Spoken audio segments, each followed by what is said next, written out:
동아 마라톤이 한 달 정도 남았습니다. 동아 마라톤이 한 달 남았는데 보통 겨울철에는요 추워서 움직임도 좋고 날씨가 추우면 바깥으로 나가기 힘들겠죠.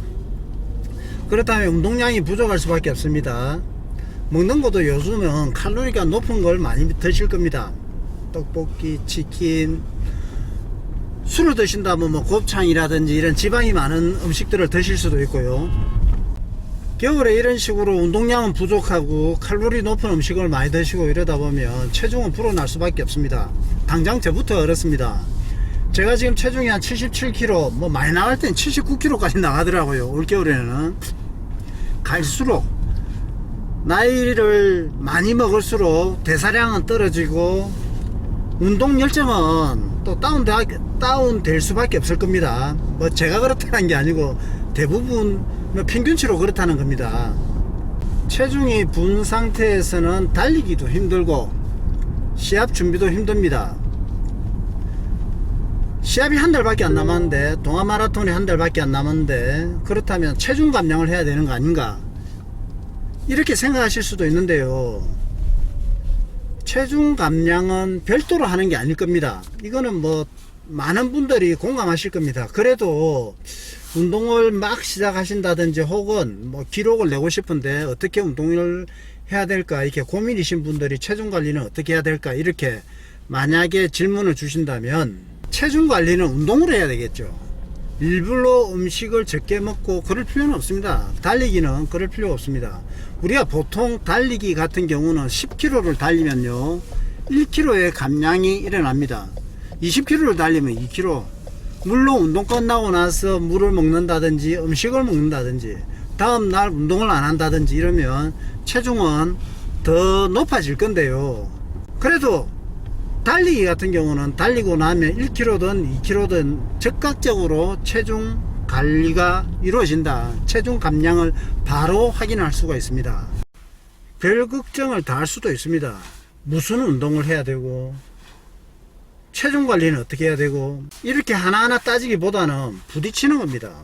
운동으로 부딪히는 겁니다. 운동하면서 음식도요 뭐 굳이 다이어트를 한다, 체중 감량을 위해서 적게 먹어야지 이럴 필요는 없습니다. 운동량이 늘어나면 늘어날수록 우리 몸은요 드시는 음식량도 줄어들 수밖에 없습니다. 제가 웨이트를 굉장히 열심히 해갖고 훈련량이 많을 때는 웨이트로요, 그럴 때는 음식을 좀 더 먹게 되는데, 달리기는 또 반대입니다. 달리기는 많이 달리고 훈련량이 늘어날수록 섭취하는 음식량이 좀 줄어드는 것 같아요. 자연적으로 음식 섭취량이 조절이 된다, 달리기는. 그러니까 운동을 열심히 하기만 하면 음식 섭취량은 저절로 조절이 됩니다. 다만 조금 관심을 가지는 게 낫습니다.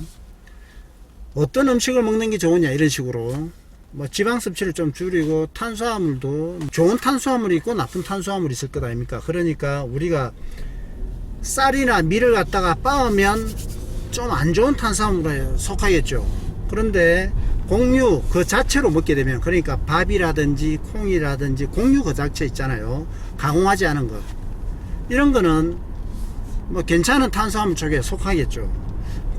어떤 분은 이럽니다. 뭐 국수를 먹었다, 뭐 면을 먹었는데 이걸 나쁜 탄수화물은 건강에도 그다지 도움되지도 않고, 그러니까 이왕이면 좋은 탄수화물을 섭취하면서 운동량을 늘리든지 운동량을 통해서 체중 감량을 해 나가시는 게 좋겠습니다. 저는 지금 목욕하러 가는 겁니다.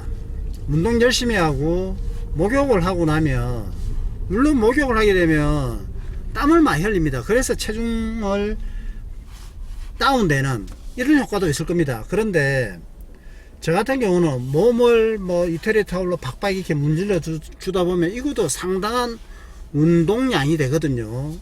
운동을 열심히 했을 때, 그때 이왕이면 목욕을 해주면서 몸에 땀이라든지 안 좋은 노폐물도 씻어내고 체중 관리도 하고, 이걸 한 번만이 아니라 운동을 목욕을 하기 위해서 또 운동을 하는 겁니다.